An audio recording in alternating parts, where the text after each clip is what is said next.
The Aurora Police Department now at the center of a new controversy. Officers putting a family in handcuffs, mistakenly thinking they were in a stolen car.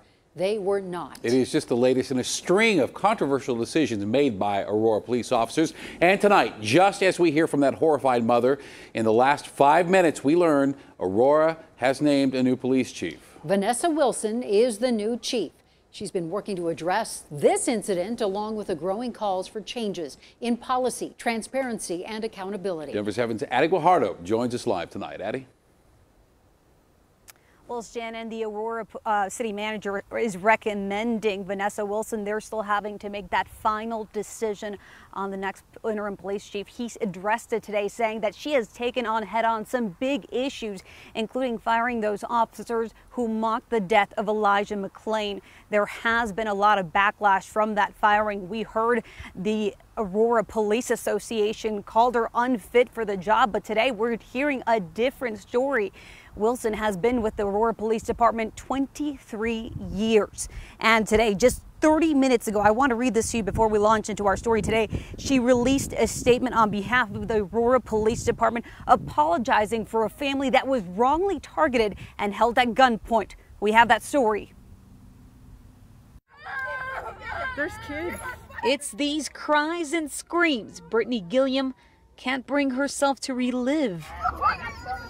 That's terrifying. As a parent, that's heartbreaking. Gilliam says she was searching for an open nail salon while sitting in a parking lot on Bucklet and Iliff in Aurora. And she's screaming like, hey, auntie, the police. When officers pulled up from behind. They got their guns on us. They got their guns on us. Gilliam was in the SUV with her 6-year-old daughter, 12-year-old sister, and 2 nieces, one 14, the other 17 years old. Police say a license plate reader alerted them the SUV was stolen. You keep saying that a vehicle is stolen, but you haven't asked for a registration, a license, none of that.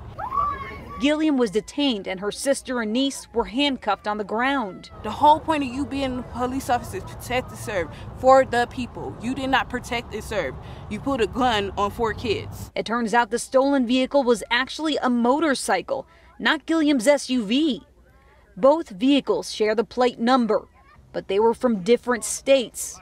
Interim Police Chief Vanessa Wilson weighed in. So the mistake is that the officer was going off of what dispatch told them that was confirmed.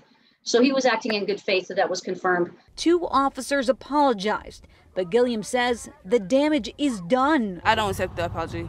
No, I don't want to hear that apology.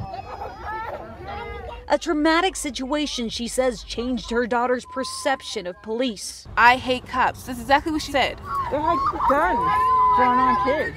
Aurora police say it's part of their unwritten policy to pull a gun during a high-risk stop. At what point was it high risk when you just barely pulled your gun out?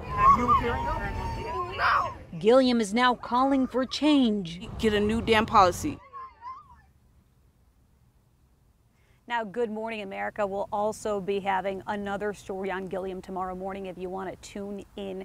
As for the next police chief, we are hearing that they will effectively have that position once they are sworn in. So please continue to follow us on all of our platforms because we'll have that one vote once it's in. Reporting live in Aurora, Addie Guajardo, Denver 7. Thank you, Addie.